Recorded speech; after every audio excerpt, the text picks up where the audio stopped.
자기는 됐다고 생각하고 근데 종로는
네, 지금 미래통합당 김종인 선거대책위원장님과 나경원, 장진영 후보가 함께 입장하고 있습니다. 여러분, 큰 응원의 박수 보내주시기 바랍니다.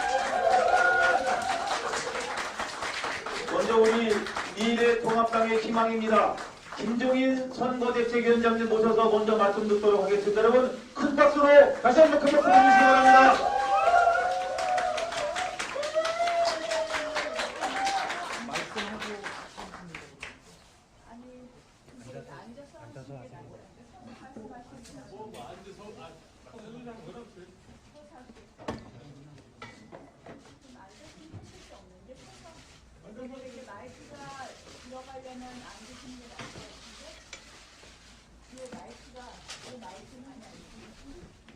앉아서 하시는 거로 왜냐면 마이크 네? 앉아서 하는 게 낫죠.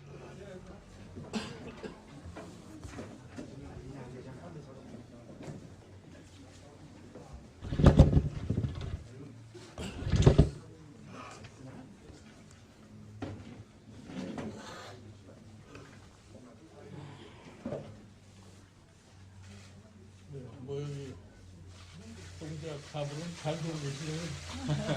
제가 세빌리가 떴다 오늘 같이 가불의 경제현상에 고구동산이라고 있어요. 네. 거기 가서 이제 동작은 수변도시인데 수변도시가 잘 안 되고 있기 때문에 수변도시가 동작을 경제도시로 만들자 이런 거 같이 이따 발표하고 있습니다. 동작에서 저보다 10년 일찍 태어나셨어요. 그 패밀리랍니다. 저희가 이렇게 둘 다 붙였어요. 동작에서 태어났습니다. 누가? 저도 동작에서 태어났고요. 저는 동작에서 이제 자라긴 했어요. 예. 출생지가 동작이? 아닙니다. 저는 3살 때부터. 저는 3살 때부터. 저는 3살까지.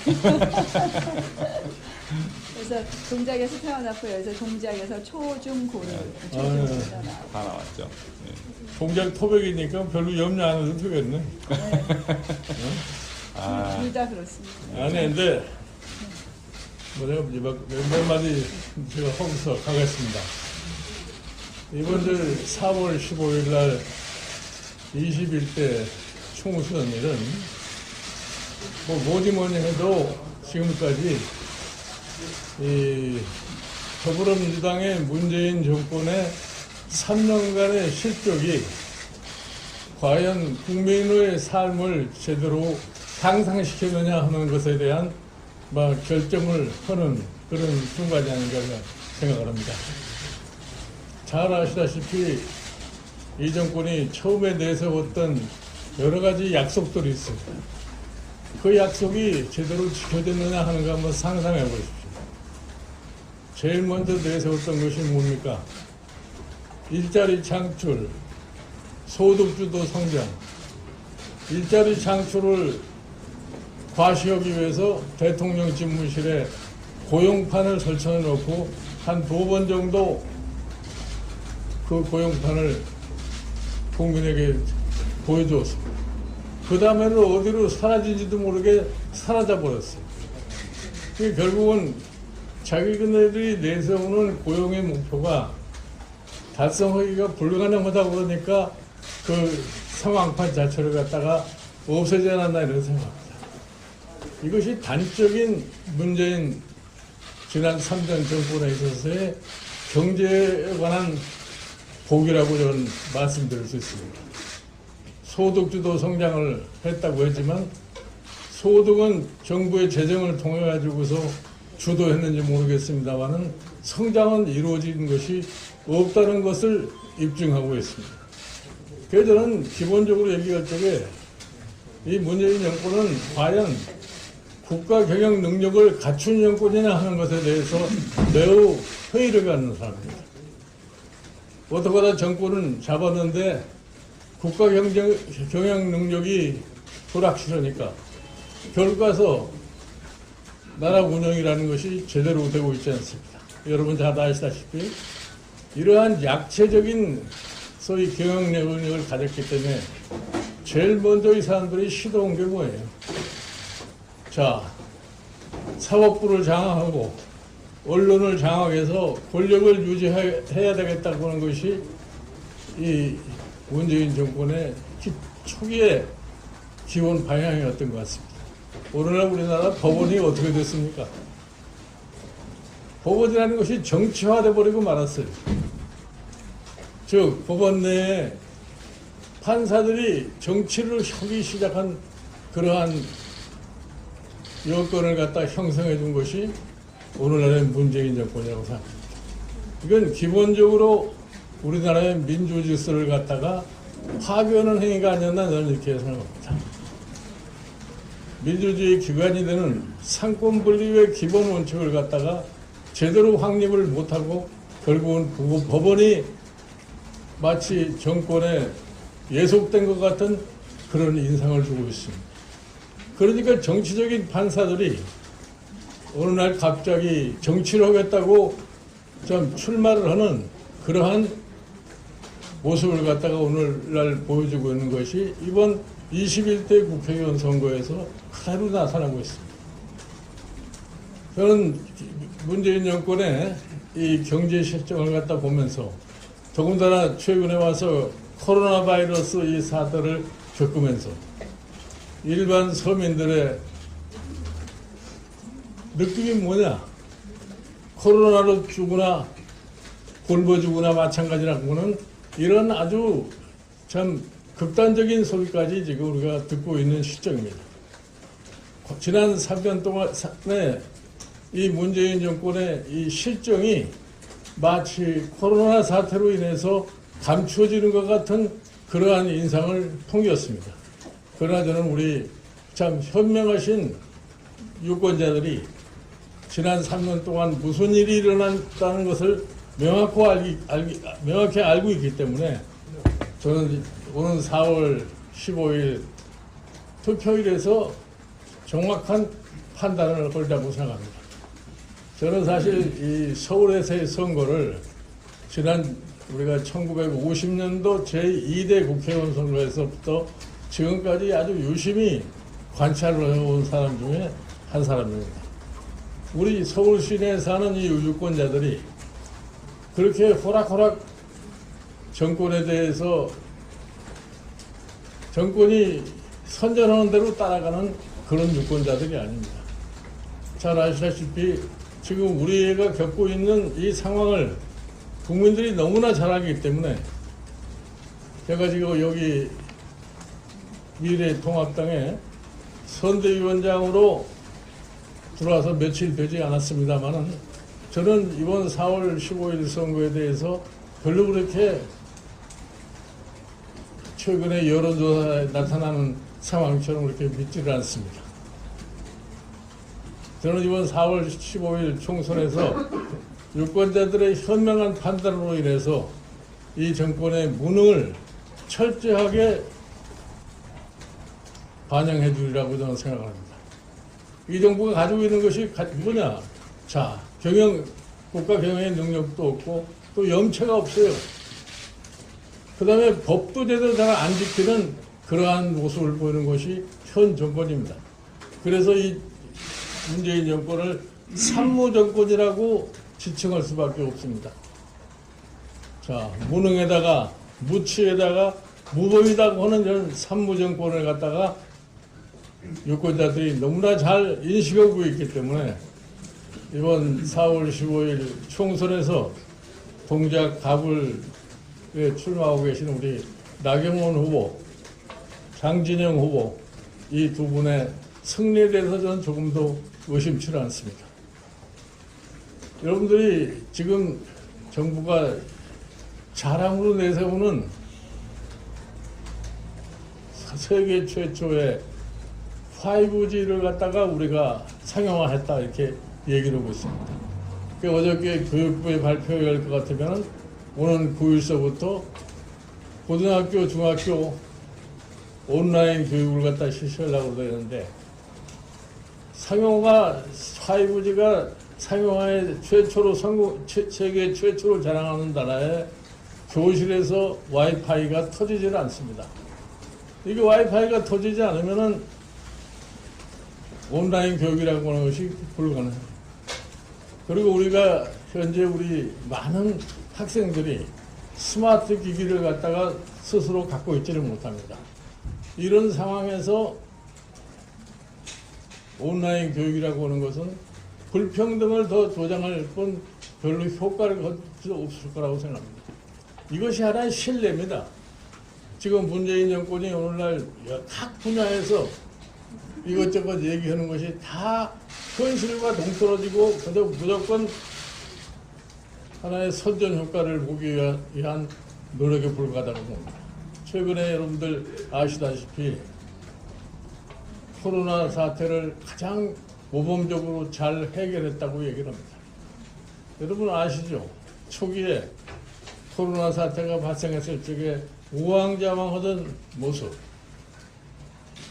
바이러스라는 것이 뭔지도 모르고서 그저 막연하게 얼마 아니면 금방 끝날 거라고 생각했던 사람들, 확진자가 가장 많이 발생하는 날 청와대에서 참 웃음을 터뜨리면서 사람들과 담소를 나눴던 그런 장면, 이러한 것들이 무엇을 갖다 의미하는지는 여러분 너무 잘 아실 것입니다. 그러니까 왜 제가 이 정권이 국가를 관할할 능력을 갖지 못했다고 얘기하는 것 때문에 지금까지 나온 얘기가 하나도 이루어진 게 없어요.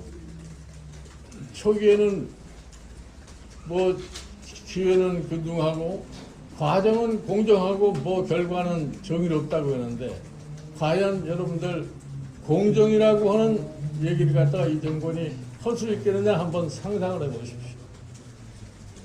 작년 8월서부터 시작돼 가지고서 어떤 묘한 인간을 법무장관으로 임명하면서 국민들이 너무나 뼈저리게 느꼈습니다. 과연 그러한 소위 인사가 공정을 갖다가 얘기할 수 있는 것이냐. 그러고서 최근에 와서는 또 무슨 얘기를 합니까? 그 사람에 대해서 자기가 마음에 빚을 졌다고 얘기를 해요. 한 개인에 대해서 마음에 빚을 졌다고 얘기를 하지만 국민의 고통에 대해서는 진짜 미안한 생각을 가지고 있는지 저는 묻고 싶습니다. 그래서 저는 지난 3년간의 치적을 볼 적에 특히 경제정책에 관한 성과를 놓고 봤을 적에 이 코로나 사태를 극복하고 세계 각국이 경제적으로 경쟁을 할 적에 이 사람들의 생각을 가지고서 과연 한국 경제를 정상적으로 이끌어갈 수 있는지에 대해서 매우 회의적입니다. 여러분들이 그래서 이번에 4월 15일 국회에 야당이 다수를 차지할 수 있는 그러한 여건을 만들지 못하시면은 남은 2년 동안에 이 정부가 어떻게 갈 것이라고는 불보듯 뻔하게 보이게 되어 있습니다. 이래서 하여튼 이번 4월 15일은 지난 3년간의 문재인 정권에 대한 여러 가지 상황을 갖다가 심판하는 그러한 선거가 되리라고 저는 확신하고 있습니다. 그래서 여기 출마하신 이 후보들께서 우리 나경원 후보는 벌써 여기에서 2선을 하신 경험을 가지신 분이고 또 우리 장진영 후보는 여기에 토백으로서 처음이 아니라 여기도 두 번째 출마를 하시는 분이기 때문에 저는 이번 선거에서 두 분이 꼭 성공을 해서 의회 야당의 다수로 이루고 의회가 강력해야만이 행정부의 잘못된 판단을 갖다가 시정할 수 있다는 것을 말씀을 드립니다. 제가 엊그저께 약속을 드렸습니다마는 이번 6월 1일서부터 시작되는 21대 국회가 한 달 내에 이 코로나 바이러스 문제로 야기되고 있는 이 경제의 심각성을 인식을 하고 그거에 대한 해결책을 갖다 반드시 제시할 것이라고는 약속을 갖다가 드립니다. 아무쪼록 이 두 후보께서 이 동작구에서 당선이 되도록 많은 협력을 갖다가 당부를 드립니다. 김종민 선생님들 큰 박수 보내주시기 바랍니다.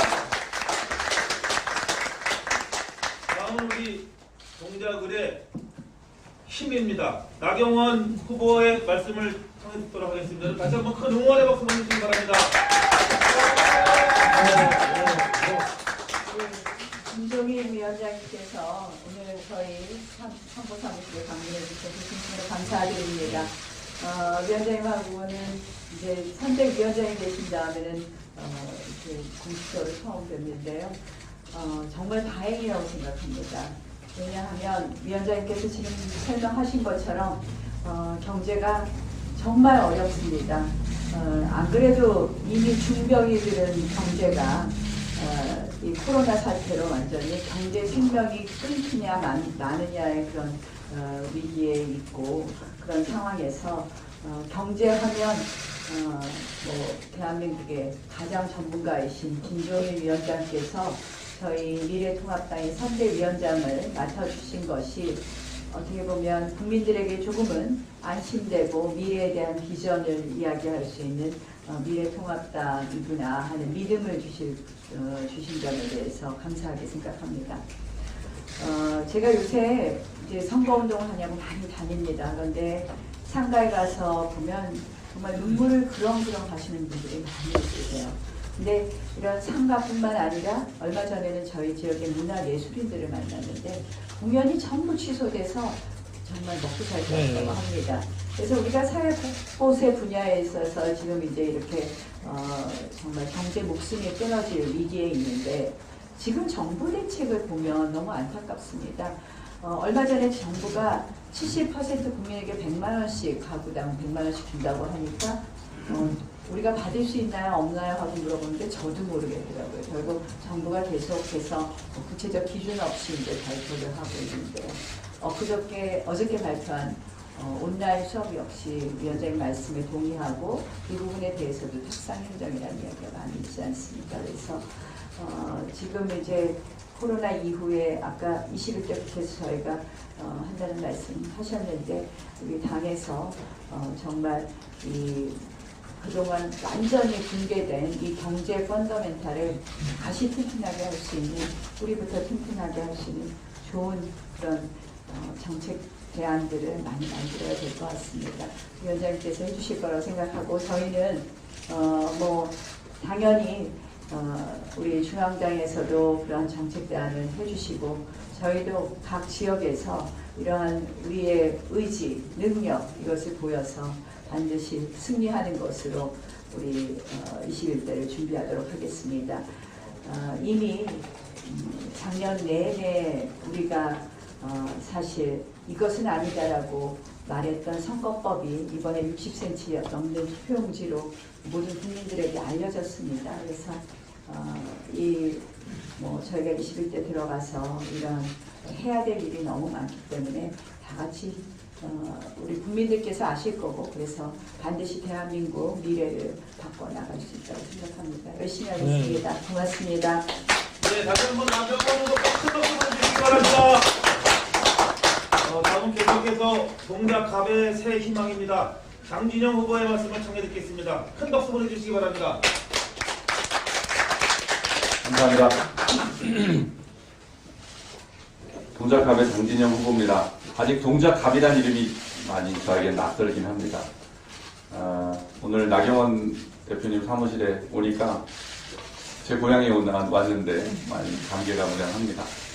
특히 오늘 우리 김종인 선대위원장님께서 우리 동작을 찾아주셔서 더더욱 내일부터가 이제 본격적인 선거운동인데 하루 앞에 이렇게 찾아주셔서 큰 힘이 될 것 같습니다. 김종인 위원장님께서는 이제 제 개인적으로는 저의 아주 소중한 멘토이십니다. 그리고 이제 저에게는 또 후원 회장이라는 중책을 또 맡아주시기도 했습니다. 그래서 제가 이번에 당선돼야 되는 제일 중요한 이유이기도 합니다. 예. 지금 저도 이제 동작갑의 주민들을 많이 만나고 있는데 제일 감사한 말은 동작갑에 와줘서 고맙다 이런 얘기를 많이들 하시는데 동작갑은 이제 16년 동안 민주당에 내리 뺏긴 땅입니다. 그래서 이제는 이번만은 정말로 이기고 싶다라는 열망이 정말로 가득한 그런 곳이고요. 그래서 제발 이겨달라라는 후보한테 그런 이겨달라라고 간청을 하실 정도로 아주 열망이 가득합니다. 그리고 이제 다녀보면 자영업자 하신 자영업자 소상공인들을 만나보면 이분들은 거의 분위기가 정리된 것 같습니다. 지금 문재인 정부의 실정으로 인해서 경제가 파탄이 되고 그로 인해서 개인들의 생활, 가족들의 생활이 정말 말할 수 없이 지금 초토화되는 그런 이제 과정에 있는데요. 지금 코로나 가지고 이렇게 저는 장벽을 또는 포장을 하려는 시도를 하는 것 같습니다만은 국민들은 김종인 대표님 말씀하셨듯이 거기에 넘어가지 않습니다. 우리 국가 경제 체력의 면역력을 다 약화시켜 놓고 이런 이제 세계적인 위기가 오더라도 면역이 튼튼하면 우리가 이겨낼 수 있는데 면역이 없기 때문에 버틸 힘이 없게 만든 것이 정부의 책임이라는 것을 누구보다도 국민들은 다 꿰뚫어보고 계십니다. 그래서 그 심판론이 강하게 작용을 하고 있다는 점은 제가 바닥을 돌아다녀 보면 너무 여실하게 느낄 수 있습니다. 제가 걱정했던 것은 이제 우리 당이 좀 더 안정적인 체제로 그 선거에 임해야 되는데 이런저런 이제 잡음들이 좀 많이 나와서 그게 현장을 뛰는 후보로서는 상당히 걱정이 많이 됐었습니다. 그래서 김종인 우리 대표님이 좀 일찍 선대위원장으로 오시기를 저는 이제 간절히 바랬는데 이제라도 조금 늦어서 제가 참 마음이 많이 탔는데 오셔서 이틀 전에 그 100조 원 코로나 비상재원 공약을 또 이렇게 해주시고 그 부분이 국민들한테 정말로 큰 반향을 일으키는 것 같습니다. 지금 정부 여당은 먼저 빚을 내가지고 국민들한테 그걸 나눠주어서 우리 후세들에게 부담을 지우겠다. 이런 이제 얘기를 하고 있는 와중에 김종인 대표님께서 그런 방식이 아니라 올해 예산 중에 예산 항목을 전용해서 후세들한테 부담을 남기지 않으면서도 위기를 극복할 수 있는 방안을 제시하신 것은 정말 신의 한 수였다. 그런 평가들이 정말로 많이 나오고 있습니다. 이것이 바로 저는 지금 무능한 정부 여당과 정말로 차별화를 할 수 있는 야당의 갈 길이다라고 느끼고 있습니다.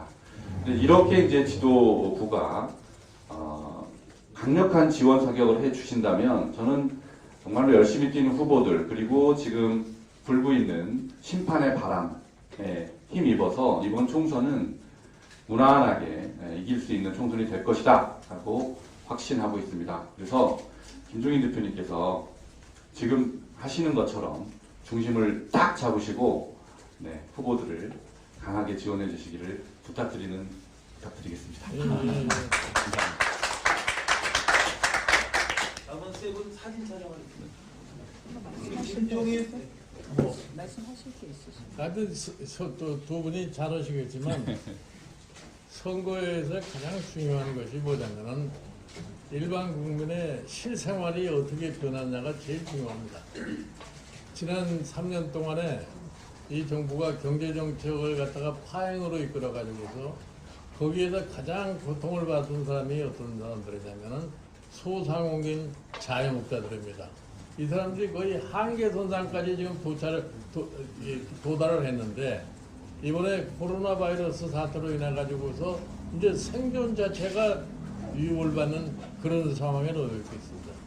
이래서 정부가 신속하게 이 문제에 대처하지 않을 것 같으면 우리 경제의 가장 밑바닥의 기반이 무너질 수밖에 없습니다. 그러면 이거 그 과정에서 어떠한 사태가 벌어질지 모르고 그것이 무너져 버리면 한국 경제 자체가 일어나기가 굉장히 어렵습니다. 그래서 돈을 쓸 수 있는 돈이 어떤 돈이 가장 먼저 쓸 수 있느냐. 지금 우리 금년도 예산을 갖다가 작년 대비 10% 늘려놨어요. 그래서 512조가 됐는데 모든 국민이 다 경제적으로 고통을 받고 있는데 왜 정부만 원상대로 살라고 그러냐. 정부 스스로 먼저 전략을 하는 모습을 보여야 되지 않느냐. 그래서 사실은 내가 예산 중에서 일단 20%를 삭감을 해서 전용을 해가지고서 이 코로나 바이러스의 경제 문제에 대처하는 방향에서 1차적으로 소상공인 자영업자 거기에 종사하는 사람들의 생계보존서부터 하란 말이에요. 그리고 생계보존이라는 것은 일회성으로 끝나가지고서는 안 됩니다. 사람이 한 달 동안 살고 죽을 수는 없는 거기 때문에 그거를 지속적으로 어떻게 끌고 갈 수 있을 것이냐를 갖다가 준비하라는 겁니다.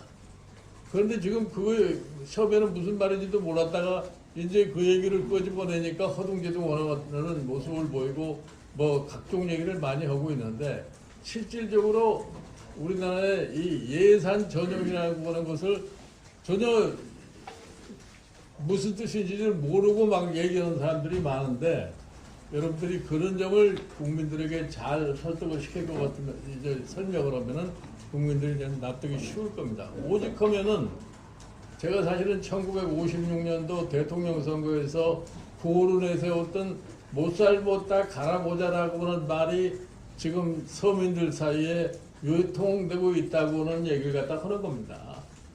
그러니까 어떻게 해서 코로나로 죽으나 굶어서 죽으나 마찬가지라고 하는 얘기가 시사되고 있는가를 갖다가 우리는 분명히 인식해야 됩니다.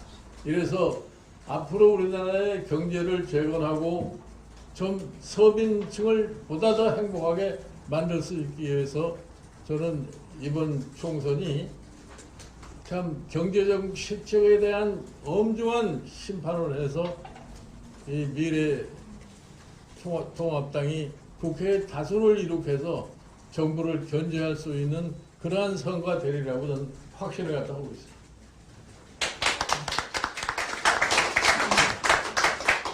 자, 그러면 기념 촬영하도록 하겠습니다. 우리 김종인 선대위원장님과 나경원 후보, 장진영 후보가 손을 꼭 잡고 동작의 지도와 대한민국의 미래를 바꾸겠습니다. 그럼 이 세 분께 큰 응원의 박수 보내주시기 바랍니다. 좀 시켜주시고.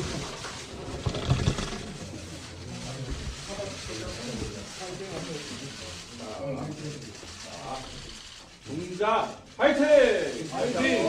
동작 파이팅! 미래통합당으로 한번 파이팅 할 거겠는데요. 한번 하세요.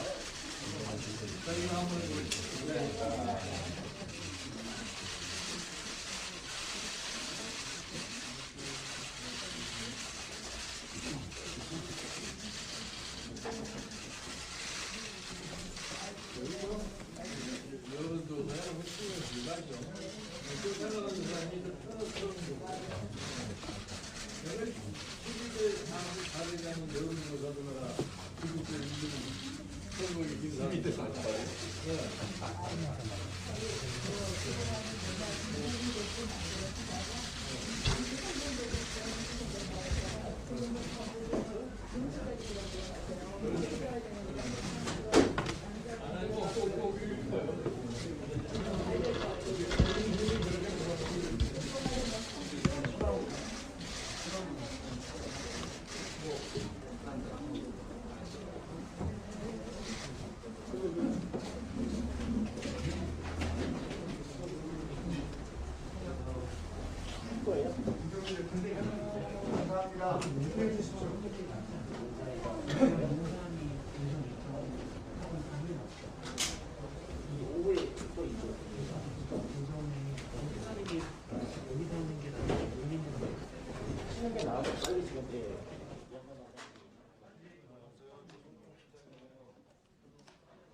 뭐 어제 이어서 오늘 일정도 굉장히 빡빡한 걸로 알고 있는데요. 혹시 이런 체력적인 부담이나 그런 거 없으신가요? 뭐를 하라고요? 일정이 굉장히 빡빡했어요. 네, 체력을 감당할 수 있느냐? 체력. 뭐 아직까지는 감당할 수 있어요. 네. 어떤 마음으로 힘든 스케줄 임하고 계신가요? 일단 시작을 했기 때문에 뭐 안 했으면 모르되 시작을 했기 때문에 내가 가지고 있는 모든 힘을 다 동원해서 뛰어다닐 수밖에 없죠. 그러면 이제 내일부터 본격적으로 선거운동 시작되고 아직까지 초반 판세는 뭐 수도권에서 접전 내니 다소 밀리는 걸로 좀 나와 있는데 근데 초반의 판세에 대해서 너무나 신경을 쓸 필요가 없어요. 지금 이 선거는 앞으로 지금 남은 2주 동안에 이 여론이 어떻게 형성하느냐에 따라서 결과를 갖다 볼 수밖에 없습니다. 네, 그러면 남은 2주 동안의 선거 전략하고 그래도 어쨌든 수도권에서의 돌파구 방향 선거 전략이라는 거는 앞으로 선거 운동하는 과정을 보시면 되게 어떻다는 걸 아실 테고, 사실은 이 여러분들이 선거를 여러 번 체험했으리라고 생각하지만 2016년에 선거를 한번 상상을 해보세요. 그 당시 초반에 소위 판세가 어땠는데 결과가 어떻게 나왔느냐. 그 당시에는 내가 2016년 선거에는 내가 저 민주당 선거를 갖다가 이끌었었는데 아마 모든 정치 평론가들이나 뭐 여론조사 기관이 당시에 80%도 안 된다고 선거 전날까지들 그렇게 했던 사람들. 그러나 결과는 결국은 전혀 다른 형태로 나타나지 않았어요? 나는 이 선거를 지금뿐이 아니고 내가 1992년도에 14대 국회의원 선거 때 그때 3당 통합을 하고 호남만 유일하게 따로 떨어져 있었는데 그때 이게 3당을 통합을 했으니까 다들 뭐 180석 뭐 3분의 2 이상 여당이 이길 거라고 했지만 그래도 과반수도 못하고 결과가 이렇게 나왔어요. 그러니까 여러분들이 지금 무슨 여론조사 기관에서 초기에 뭐 이렇다 저렇다 하는 그 여론 자체, 난 뭐 때문에 이렇게 돈을 많이 들이고 언론사들이 경쟁적으로 여론조사를 하는지는 잘 납득이 가지 않는데 그거 별로 그렇게 크게 나는 신뢰를 하지 않아요. 민심이 어떻게 돌아간다는 것도 정확히 알지 못하면서 그냥 뭐 이렇게 될 거다 저렇게 될 거다 단정을 할 수가 없는 거죠.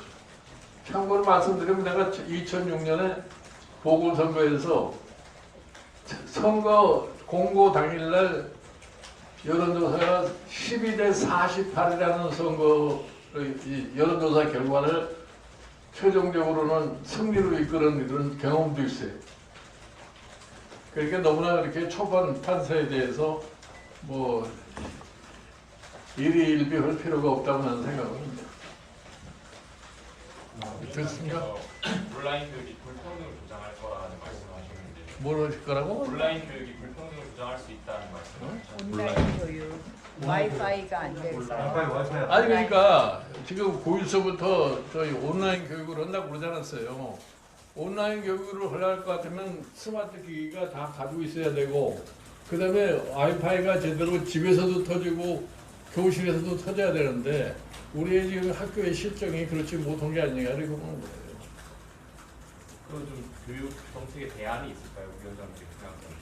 대안이라는 게 그러면 이제 우리가 이 무슨 저 스마트 기기를 소위 모금하는 그 캠페인이라도 벌려서 그런 걸 모금해서 이 스마트 기기를 갖지 못하는 이 저소득계층 학생들에게 놀아주거나 뭐 그런 노력을 하지 않고서는 말이 온라인 교육이지 온라인 교육이 실질적으로 될 수가 없다는 얘기예요. 예를 들어서 지금 뭐 특목고 같은 데서는 온라인 교육을 제대로 잘 한다고 그렇게 얘기를 하고 있는데 그건 특수층들이 가는 교육이니까 그렇다고 치고 나머지 일반적인 소위 뭐 저소득 계층에 있는 사람들 이런 사람들에 대해서는 그런 소위 가능성이 없다는 얘기입니다. 네, 지금까지는 주로 수도권 위주로 보셨는데요. 내일 선거운동 시작되고 이제 수도권 외 다른 지역도 방문하실 계획이 있으신가요? 뭐라는 거야? 수도권 외에 다른 지역 방문 계획. 아, 그것도 저 돌아다닐 거예요. 뭐 부산도 가고 저 다른 저 지방 뭐 충청도도 가고 강원도도 가고 그럴 거예요. 이제 자네가 다 다른 데를 또 가야 네, 되니까. 네, 네. 네. 보시죠. 네. 다음 기회에서 보시면 다시 먹고.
어른 소리